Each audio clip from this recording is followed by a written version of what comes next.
Hola, soy Félix Aguirre, miembro del Departamento de Divulgación Científica del SIDATA, y en esta oportunidad estoy como profesor facilitador en estas Olimpiadas.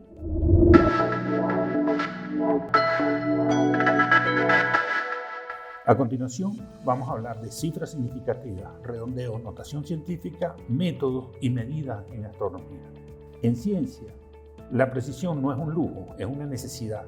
Las cifras significativas, el redondeo correcto y la notación científica son herramientas fundamentales para comunicar los resultados con fidelidad y evitar errores de interpretación. En ciencia, un dígito mal expresado puede cambiar toda una teoría. Por eso es que se hace realmente importante poder transmitir a través de los números, a través de los dígitos, la precisión con la cual se hacen los resultados o se realizan los cálculos. Comencemos por lo siguiente. Aquí les muestro tres instrumentos de medida: un termómetro, una regla graduada y un cilindro graduado de laboratorio. Como pueden ver en el termómetro, la menor apreciación que uno puede tomar ahí es de 1 grado centígrado. En el caso de la regla graduada, está graduada en centímetros, podemos medir hasta 1 milímetro con exactitud, mientras que en el cilindro graduado, si lo ubicamos aquí, podemos medir con 5 milímetros de apreciación. Sin embargo, nosotros podemos obtener medidas como la siguiente. En el termómetro pudiésemos estar hablando de 27.8 grados centígrados, sencillamente haciendo una aproximación a la próxima cifra que aparece ahí, al próximo dígito. En el caso de la regla graduada, que está graduada en centímetros y su apreciación más pequeña es el milímetro, pudiésemos obtener valores como estos, 3.45 centímetros, donde nos encontramos aquí que tenemos una apreciación todavía un poco más fina que la menor precisión que se puede ver en la regla graduada. Igualmente, en el cilindro graduado que apreciamos aquí, aparecen 5 mililitros como lo menor que yo puedo medir ahí. Sin embargo, yo puedo tomar valores apreciativos como este caso de 92.5 mililitros, que es apreciativo. Veamos lo siguiente. Cuando hablamos de cifras significativas, estamos hablando sencillamente de los límites, los dígitos que en un número indican hasta qué punto una medida o cálculo son precisos. En ellas se incluyen todos los dígitos obtenidos con certeza gracias al instrumento de medida, junto con el primer dígito estimado que marca el límite de la precisión alcanzada. El redondeo es un proceso de aproximar un número a otro más simple, generalmente con menos cifras significativas, siguiendo algunas reglas establecidas. El redondeo debe transmitir valores fiables cuando se ajusta a la precisión real del dato, cifras significativas o decimales según la operación que se está realizando. Y esto evita sugerir exactitud inexistente. Al redondear una cantidad debe observarse las siguientes normas. Aquí se las pongo. Si se trata del resultado de una multiplicación o división, el resultado debe quedar expresado con el número de cifras significativas que estén presentes en el término con el menor de esta cifra. Si se trata de una suma o resta, prevalece el menor número de posiciones decimales. En ambos casos, al identificar el último dígito que se desea conservar, este se debe aumentar en una unidad si el número que lo sigue es mayor que 5, o se deja igual si el número es menor que 5. Por ejemplo, en este caso nosotros tenemos 3.1416 por 2.23, y si nosotros hacemos esa multiplicación, nos da este número que aparece aquí. Si seguimos las normas de redondeo, tenemos que redondear al número que tiene el menor número de cifras significativas para que esto nos dé algo así como 7.01. Similarmente lo podemos hacer con una suma de esos elementos que están aquí y al final obtendremos este valor. Notación científica. Esto es tal vez la parte más importante, porque es una manera de expresar cifras que pudiesen ser muy pequeñas o pudiesen ser muy grandes de una manera cómoda para que la podamos expresar. Se trata de usar la potencia de 10 y está descrita de esta forma que les muestro aquí. Un cierto número que vamos a llamar mantisa multiplicado por una potencia de 10, en la cual aparece un exponente que puede ser negativo o positivo dependiendo del tipo de número que nosotros queramos expresar. La mantisa como tal es un número mayor que 1 pero menor que 10. Siempre tiene que ser de esa manera. Debe estar comprendido entre este intervalo. El exponente está representado quise decir, el número de lugares que hay que correr la coma hacia la derecha si es positivo o hacia la izquierda si es negativo, si estamos hablando de números decimales. Ejemplo de ello lo podemos poner aquí. La medición más precisa de la velocidad de la luz es esta: 299.492.458 metros sobre segundo, la cual, si la quiero escribir en kilómetros, sencillamente la redondeo así de esta forma, de tal manera que me quede 299.492 kilómetros por segundo. Bajo un redondeo todavía un poco más formal, pudiésemos estar hablando de la velocidad de la luz como 300 kilómetros por segundo, que es básicamente la forma con que más popular se conoce. Y esta, escrita en notación científica, toma esta forma: 3.0 por 10 a la 5 kilómetros por segundo. Otro ejemplo es la constante de gravitación universal, la cual tiene la forma explícita esta que aparece aquí.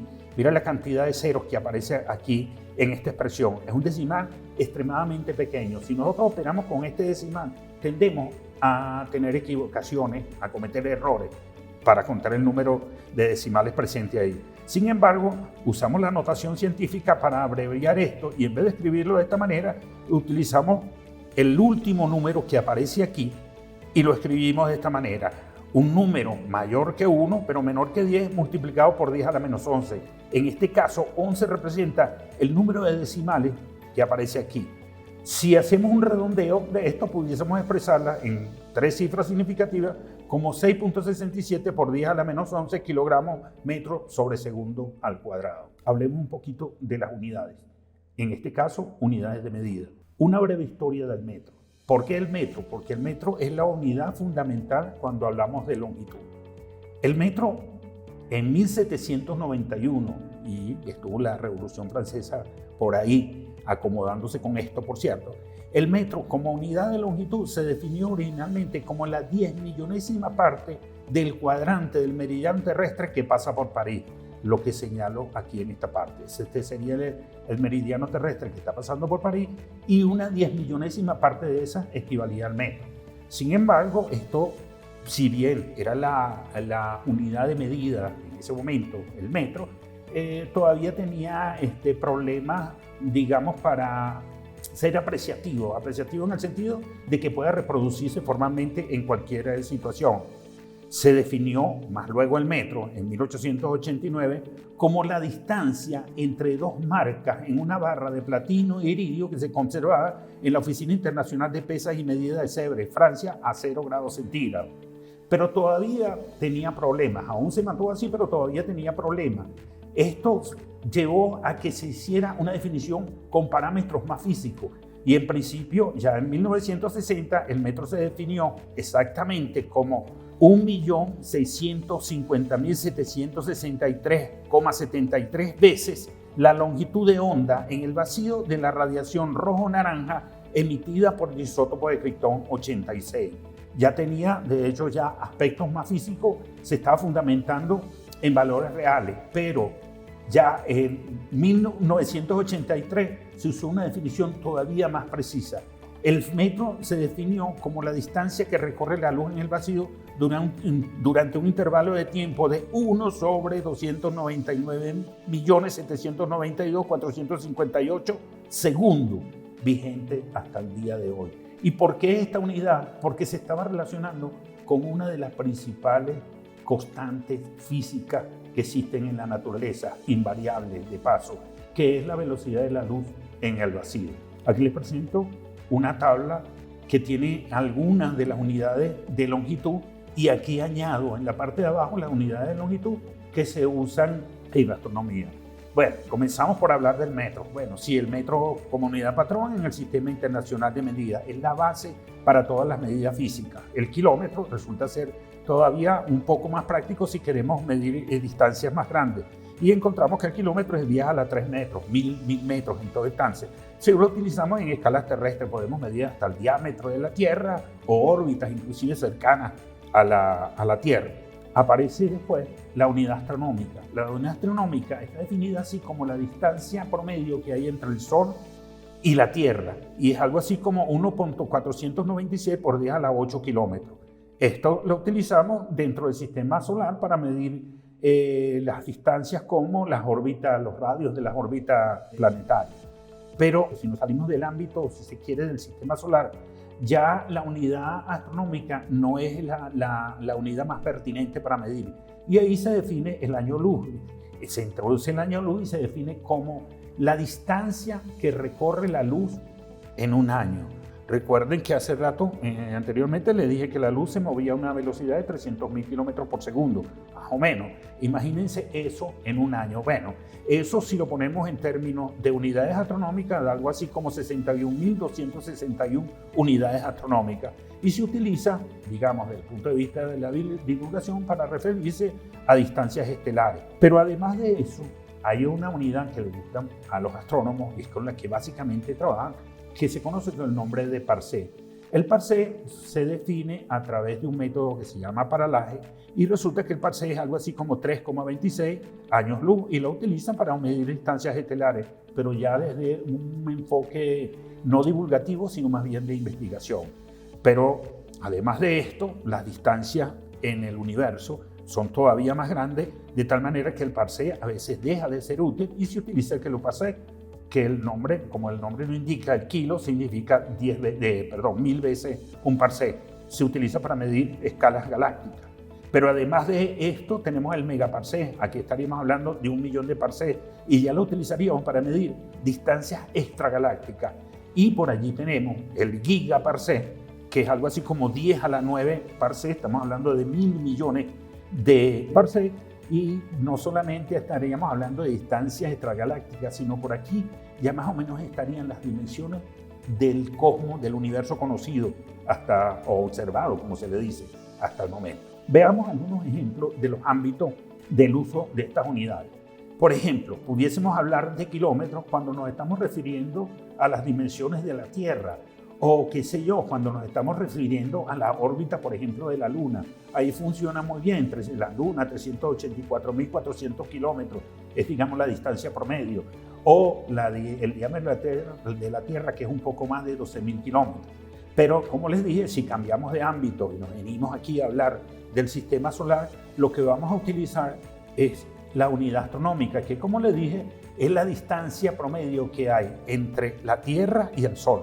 De tal manera que cuando nos referimos a una distancia dentro del sistema solar, por ejemplo, si quisiéramos hablar de la distancia hasta Júpiter, hablaríamos en términos de unidades astronómicas. Esta distancia nos da aquí algo así como 0.30 unidades astronómicas. Pero si abordamos un poco más hacia afuera, nos salimos del sistema solar para representar, qué sé yo, la distancia ahora entre las estrellas, ya no es práctico hablar de unidades astronómicas. Y ahí representamos las distancias con el año luz o sencillamente con los parsecs. Aquí pongo un ejemplo de la distancia que hay entre el Sol y la estrella más cercana, algo así como 4.24 años luz, Próxima Centauri, esa estrella. Por aquí puse otra estrella de ejemplo que se llama Rox 154, que se encuentra a una distancia de 9.40 años luz, que escrita en términos de parsec me daría algo aquí como 2.88 parsecs, quise decir, y por aquí 1,30 parsecs. Pero aún más allá, si nos salimos de este ámbito, digamos que nos salimos de la Vía Láctea y ahora queremos medir distancias entre galaxias, por ejemplo, si queremos medir la distancia a la galaxia más próxima, la galaxia vecina, Andrómeda, tendríamos que ubicar esta distancia, o mejor dicho, expresar esta distancia en lo que llamamos kiloparsec. Aquí esto me da como 780 kiloparsec. Recuerde que le dije que un kiloparsec son 1000 parsecs. Pero aún más, las galaxias sabemos que se reúnen en cúmulos, de tal manera que ellas representan unidades aparte y nosotros podríamos estar hablando de las distancias intercumulares o globulares, podríamos decirlo, para referirnos a los cúmulos galácticos. Y encontraríamos en todo caso que si quisiéramos expresar la distancia intercúmulo, la tendríamos que expresar necesariamente en megaparsec. Cuando digo megaparsec, estamos hablando de 1 millón de parsecs. En este caso, la distancia típica entre dos cúmulos galácticos es algo así como 30 megaparsecs. Por último, si queremos hablar de las escalas cósmicas, por ejemplo, si quisiéramos hablar del radio del universo observable, hasta el momento se sabe, hasta donde se conoce el universo, que la distancia desde aquí, digamos desde la Tierra, es de 14 gigaparsecs. Recuerde que le estoy hablando de giga, algo así como 1.000 millones de parsecs, en cualquiera de los casos. Esto equivale a tener 1.40 por 10 a la 10 parsec, o lo que es lo mismo, 4.56 por 10 a la 10 años luz. O puesto en unidades astronómicas sería 2.80 por 10 a la 15 unidades astronómicas o 4.16 por 10 a la 23 kilómetros. Esto para referirnos a los ámbitos donde nosotros utilizamos las unidades de medida. Pero ahora vámonos un poquito más allá. Hablemos de unidades angulares en astronomía. De hecho, hablar de unidades angulares resulta bastante importante porque la mayoría de los datos astronómicos para hacer las ubicaciones de las estrellas y de los astros se hace precisamente a través de ángulos, que es lo que nosotros podemos observar desde aquí, desde la Tierra. No podemos observar de hecho las distancias directamente, sino la separación angular que presentan las estrellas y los astros cuando los vemos en el cielo. Pero para ello necesitamos necesariamente definir qué es un ángulo. Veamos lo siguiente. Tengo una circunferencia de radio R, y voy a referirme aquí a un ángulo. El ángulo tiene que ser, de hecho, una medida de la abertura que aparece entre dos líneas que están unidas en un punto común. Y en última instancia, ese ángulo se define como la relación del arco que hay entre esas dos líneas dividida entre el radio, o sea, dividida entre esa distancia. El ángulo está definido, de hecho, está definido de esta manera. Ese arco que aparece aquí dividido entre ese radio, eso me da un número. Eso me da un número de hecho adimensional, y no importa dónde yo lo tome, si yo tomo distancia más grande, el arco va a crecer en la misma distancia, de tal manera que la relación se va a mantener igual. Y esto de alguna manera me está diciendo qué abertura tienen esas líneas que están unidas por aquí en un punto común. Por cierto, que se define como unidad de ángulo en esta forma que aparece aquí, el radián. Y el radián se define como este cociente que aparece aquí cuando el arco, este suspendido que está aquí, es igual al radio. Cuando eso ocurre, estamos hablando de una unidad angular que es la que nosotros llamamos radián. De hecho, es la unidad que se utiliza en matemática y se utiliza en física dentro del sistema internacional de medida. Es un poco, si nos vamos a completar, a ver un poco de la circunferencia, resulta que este tipo de medida fue lo que dio pie a este número pi. ¿Recuerda qué es el número pi? El número pi es un número irracional, un número que yo no puedo poner con fracciones, un número que tiene cualquier cantidad de decimales. Generalmente decidimos 3.1416, pero si pudiéramos escribir todos los decimales no nos alcanzarían las páginas de los cuadernos para poner todos los decimales que hay ahí, y por eso lo utilizamos como un número irracional. Y nos encontramos que en una circunferencia completa, el ángulo para describir esta circunferencia completa es sencillamente 2pi radianes. Pero resulta que hay otra forma de medir los ángulos, y eso se refiere a la forma sexagesimal, que es la que en la mayoría de los casos nos enseñan en geometría. Y esta consiste en dividir la circunferencia en 360 partes radiales iguales. Y a cada una de esas partes sencillamente la llamamos un grado. De tal manera que podemos decir que la circunferencia tiene 360 grados, equivalente a decir 2pi radianes. Mira, ¿y por qué 360 grados? Bueno, ya vamos a ver. Una circunferencia completa tiene esos 360 grados de acuerdo a la definición que nosotros hemos hecho. La equivalencia nos lleva a que un radián, lo que expresamos como el aporte físico dentro de la geometría, es igual a 57.30 grados. Pero ¿por qué 360 grados? La ventaja de haber dividido la circunferencia en 360 grados es porque 360 tiene 24 divisores. ¿Esto qué quiero decir? Que yo puedo tomar valores pequeños, o mejor dicho, yo puedo tomar ángulos muy pequeños y expresarlos con números enteros. Números enteros de 1 grado, 2 grados, lo que sea. Si nosotros quisiéramos expresarlo en términos de radiales, tendríamos que expresar decimales con una buena cantidad tendríamos que expresarlos en radianes, quise decir, con una buena cantidad de decimales, lo cual puede llevarnos a cometer errores de cálculo. Pero cuando hacemos esto de esta manera, podemos expresar ángulos muy pequeños con números enteros. Pero aún más, resulta que cada uno de esos grados, yo también lo puedo dividir en 60 partes iguales, y ahí es donde se introduce el término de minutos de arco. Minutos de arco, que sería la 60ª parte de un grado. ¿Y esto por qué? Bueno, porque el número 60 también tiene 12 divisores y puedo expresar ángulos muy pequeños con números enteros. Y para no quedarme ahí, resulta que los minutos, cada minuto lo puedo dividir en 60 partes iguales, y cada una de esas partes lo llamo segundos de arco. Y de nuevo, bajo el mismo argumento de que tiene 12 divisores, yo puedo expresar un ángulo extremadamente pequeño en números enteros, sin necesidad de recurrir a decimales. Por ejemplo, en un minuto de arco es igual a 0.01667 grados. Yo prefiero expresarlo en minutos que expresarlo en esta cantidad. O en radianes me daría 2.91 por 10 a la menos 4. Eso significa una cosa extremadamente pequeña. Pero sin embargo, si yo lo expreso en el sistema sexagesimal, lo expreso sencillamente con un valor entero.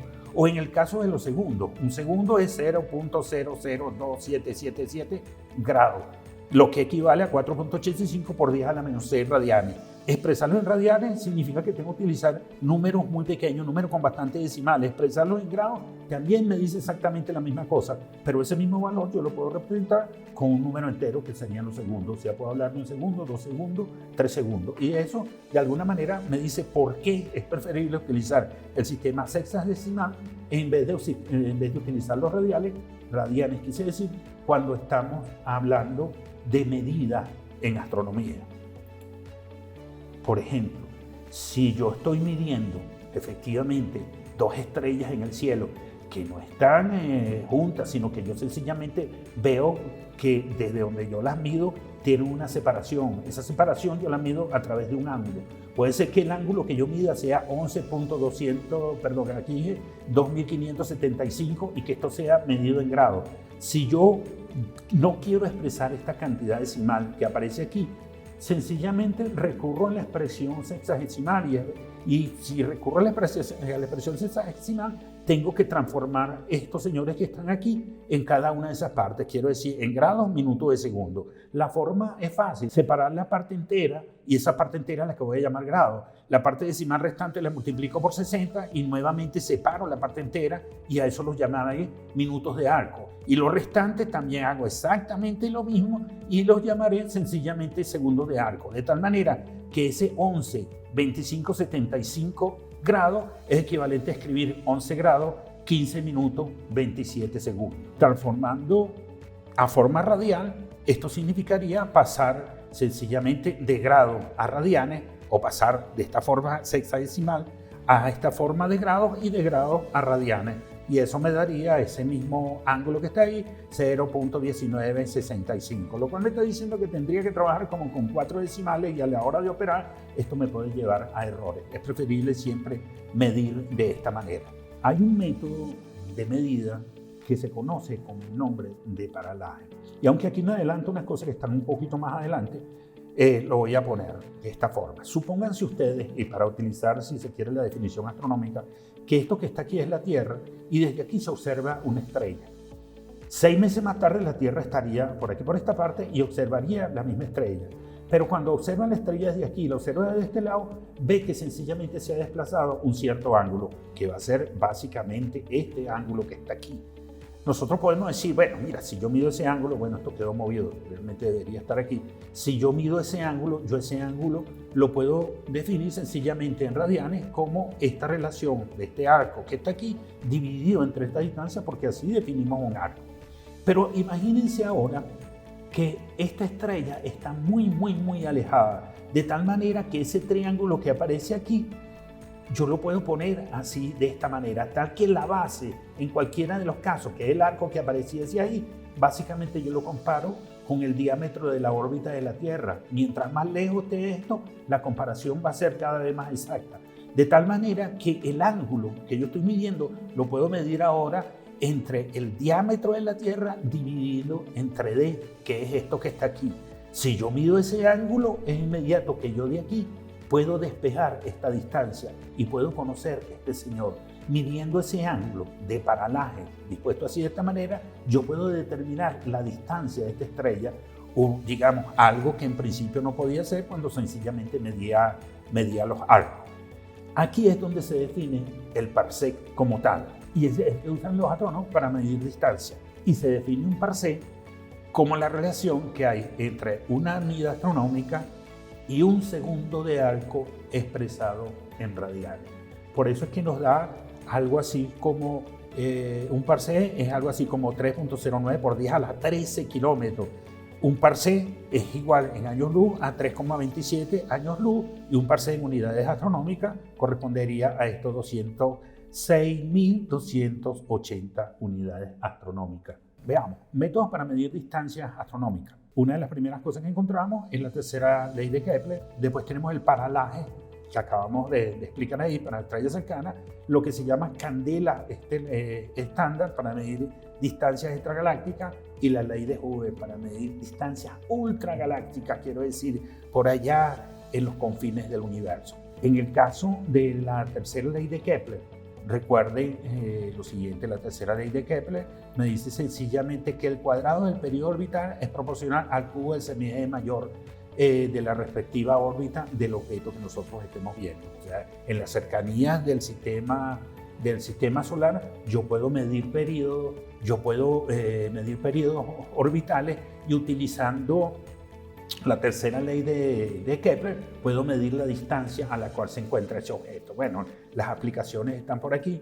Tal vez en base a una consulta podemos explicar tranquilamente esta expresión que aparece aquí, pero es sencillamente repasar lo que es la tercera ley, la ley de Kepler, y ver además qué significa el perihelio y qué significa el afelio para tener las distancias de mejor manera determinada. El caso de la candela estelar es relativamente sencillo, aunque se utilizan unas expresiones un poco complicadas, pero tiene que ver con el brillo intrínseco del astro, en este caso una estrella. El brillo intrínseco es la cantidad de radiación que puede emitir una estrella, por decirlo de esa manera, la cantidad que ella puede medir, y eso compararlo con lo que se llama el brillo aparente. Y el brillo aparente es el brillo que se puede medir por aquí, por esta parte, es a una distancia R. En todo caso, la relación entre este señor y ese brillo aparente que aparece aquí es sencillamente una ecuación como esta. Si yo quisiera hablar de esta distancia, inmediatamente lo que hago es, si yo conozco el brillo intrínseco y mido el brillo aparente, despejo de ahí y obtengo esa distancia. Sin embargo, los astrónomos utilizan un método un poquito más delicado, que tiene que ver con esta ecuación, en la cual se utiliza lo que se llama, no recuerdo en este momento el nombre, pero está relacionado directamente con esto que está aquí.